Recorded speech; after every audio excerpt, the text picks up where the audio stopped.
وہ کسی نے کہا تھا کہ تیری خواہش ہے کہ وہ تیری آرزو کرے پوری، اور میری خواہش ہے کہ تیری آرزو بدل جائے۔ کچھ لوگ ایسی خواہشات بھی لے کے آتے ہیں کہ جو پوری نہ ہو تو بہتر ہوتا ہے۔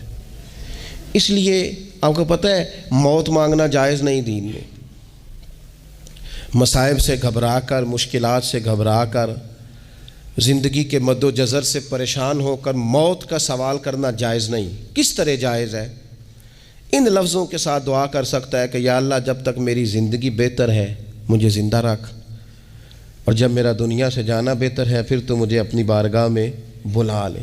یہ بھی کیا ہے؟ یہ بھی عافیت کا سوال ہی ہے کہ یا اللہ رکھ بھی تب تک جب تک رہنا بہتر ہے۔ نبی پاک نے بھی ارذل العمر ہونے سے پناہ مانگی۔ ہمارا یہ مزاج بن گیا ہے کہ ہم اپنے حق میں ایسی چیزوں کا سوال کر رہے ہوتے ہیں جو کئی دفعہ ہمیں مل جائیں تو ہمارا نقصان کریں۔ قرآن حکیم ایک جگہ پہ اللہ کریم نے فرمایا ہے کہ اگر سب لوگوں کو مال دے دوں تو بغاوت کریں، فساد ہو جائے۔ کیا معنی کہ اپنا نقصان کر بیٹھے لوگ۔ ہم اپنے مالک کی بارگاہ میں بعض ایسی چیزوں کے سوالی ہیں کہ جو ہمارے لیے ٹھیک نہیں ہے، ہمیں اس کے کرم پر چھوڑنا ہے، اس سے عافیت مانگنی۔ اور بعض لوگ، کیونکہ میں کہہ چکا ہوں شروع میں کہ ہماری دینی روحانی تربیت نہیں ہوتی، اور ہم کہیں سے باقاعدہ اسباق لینے کے قائل ہی نہیں ہوتے، پوری تربیت کا ہمارا مزاج نہیں ہوتا، اپنی عقل اور اپنا شعور اور اپنے حساب سے ہم زندگی کو بتانا چاہتے ہیں۔ اور یہ جو میرا دور ہے یہ ویسے ہی الجھا ہوا زمانہ ہے، اللہ ماشاء اللہ، پتہ نہیں کوئی کیا بول رہا ہے، کوئی کیا کہہ رہا ہے، ایسے جیسے کوئی میلہ لگا ہوا ہے اور کان پڑی آواز سنائی نہیں دے رہی۔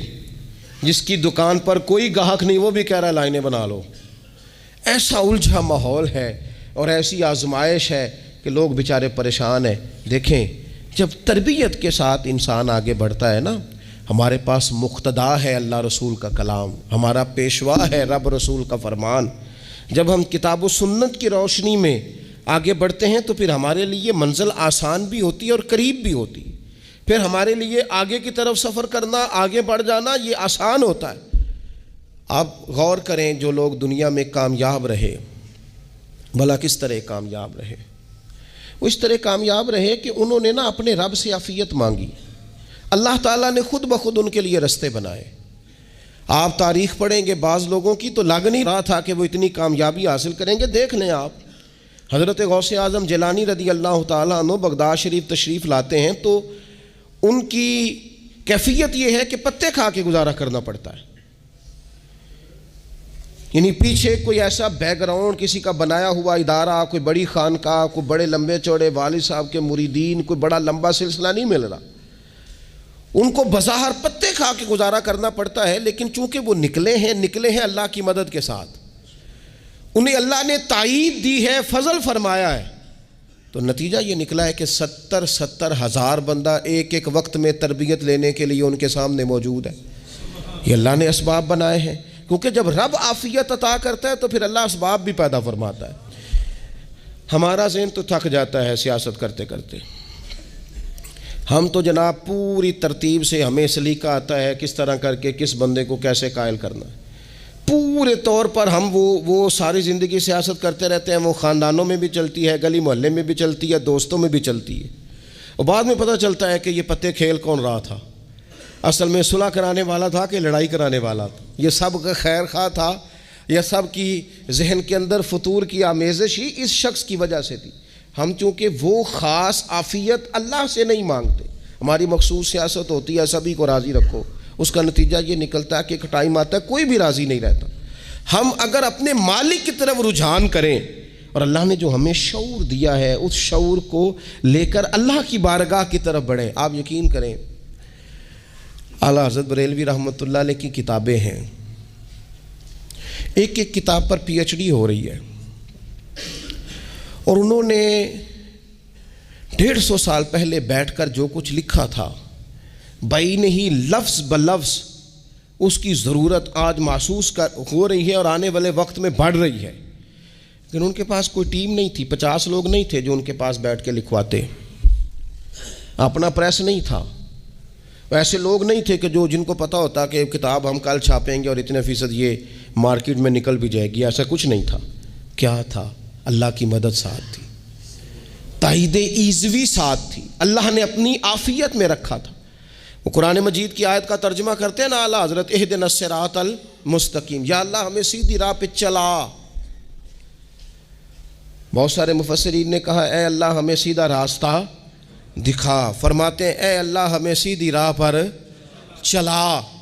تو کسی نے کہا حضور یہ چلا اور دکھا میں کیا فرق ہے؟ فرمانے لگے دکھانے کا مطلب یہ ہوتا ہے کہ کسی نے پوچھا میں نے گجرانوالہ جانا ہے، تو دکھانا یہ ہے کہ اسے کہا یہاں سے باہر نکلو، روڈ پہ چڑھ جاؤ، سیدھے جاؤ گے، ایک پول آئے گا اسے کراس کرنا، نیچے اترنا، وہاں سے شہر شروع ہو جائے گا۔ پھر اس نے اگر کوئی اندرونی جگہ شہر کی پوچھ لی تو اس کو کہا کہ رائٹ ہو جانا، پھر لیفٹ ہو جانا، پھر آگے کسی سے مزید۔ یہ ہے راستہ دکھانا، اور ایک ہے چلانا۔ اس نے کہا میں نے گجرانوالہ جانا ہے، تو اس نے کہا ساتھ بیٹھنا میری گاڑی پہ، جہاں تو نے جانا ہے میں چھوڑ کے آتا ہوں۔ یہ راستے پہ چلانا ہے، یہ مقام تفکر ہے، آپ اس پر غور فرمائیں گے۔ کہتے ہیں یا اللہ تو ہمیں راستہ دکھائے گا اور دکھاتا ہے، لیکن چاروں جانب شیطان بھی تو بیٹھا ہے نا، فتنے بھی تو ہے نا، تو اگر تیری رحمت ساتھ ساتھ رہے، مانا کہ محبت کے سفر میں ہر گام پہ 100 مشکل ہے، لیکن یہ سفر آسان بھی ہے اگر ساتھ تمہارا ہو جائے۔ اگر تو ساتھ چلے تو پھر یہ سفر مشکل ہے۔ وہ ہارون رشید نا اپنے محل کی چھت پہ ٹہل رہا تھا، سب سے اوپر والے چوارے پر، نیچے سے حضرت بہلول دانا گزر رہے تھے، اوپر اس کے ساتھ سپاہی بھی تھے، گن مین بھی تھے۔ اس نے کہا یہ بابا تو ذرا اوپر اٹھاؤ۔ انہوں نے ایک ڈولی، ایک ٹوکری سمجھ لیں، اس کو رسیاں باندھ کے نیچے پھینکا۔ نیچے جو سپاہی تھے ان کو کہا کہ یہ بابا جی کو پکڑ کے اس میں بٹھاؤ۔ انہوں نے جبرن تھاما بابا جی کو، اس میں ڈالا، اوپر والوں نے کھینچ لیا۔ 2-3 منٹ لگے۔ ہارون رشید کے سامنے حضرت بہلول دانا پہنچ گئے تو تھوڑے ناراض بھی ہوئے کہ یہ کوئی طریقہ تو نہیں نا بلانے کا۔ ملاقات ہوئی تو کہا کیوں بلایا؟ کہنے لگا ایک مسئلہ پوچھنا تھا۔ فرمانے لگے بادشاہ ہے نا، تیرے مسئلے پوچھنے کا بھی اپنا ہی انداز ہے، پوچھ مسئلہ۔ کہنے لگا بابا پوچھنا تھا کہ آپ اللہ تک کیسے پہنچے؟ حضرت بہلول دانا چپ کر گئے۔ 2-4 منٹ کے بعد کہنے لگے جس طرح ابھی زمین سے تیرے تک نہیں پہنچا، بالکل اسی طرح پہنچ گیا ہوں رب کریم کی بارگاہ تک، اور وہ بھی جو اس نے کرم فرمایا ہے، ورنہ میں تو نہیں سمجھتا کہ میں پہنچ گیا ہوں، وہ بھی اگر تیری خوش گمانی ہے۔ تو ہارون رشید کہنے لگا مجھے سمجھ نہیں آئی۔ فرمانے لگے تو بادشاہ جو ہے اتنی جلدی کیسے سمجھ میں آئے گی تجھے بات؟ فرمانے لگے اگر میں تجھ سے ملنا چاہتا نا تو میں ایک درخواست لکھتا، پھر کسی وزیر سے سفارشی سائن کراتا، پھر وہ جمع کراتا، پھر مجھے ٹائم ملتا کہ فلاں دن فلاں تاریخ فلاں ٹائم آ جانا، پھر آ کے میں لائن میں لگتا۔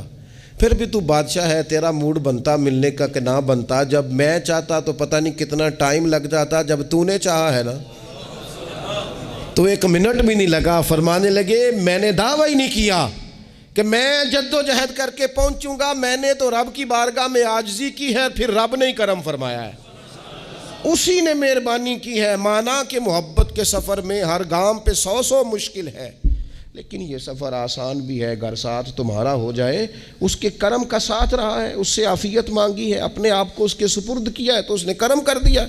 جب تک یہ مزاج نہیں ہم بناتے کہ مالک سے عافیت کا سوال کریں، اپنے آپ کو اپنے رب کے حوالے کر دیں، اس کی رحمتوں کے سپرد کر دیں، اتنی دیر تک زندگی میں ٹھہراؤ نہیں آتا، قرار نہیں آتا۔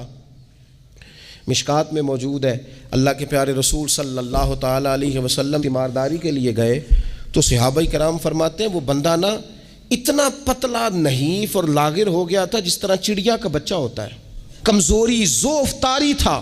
تو محبوب کریم نے اسے دیکھا تو بڑے کریمانہ انداز میں کریم فرمانے لگے تو کوئی دعا نہیں مانگتا، تو عافیت نہیں مانگتا اللہ سے؟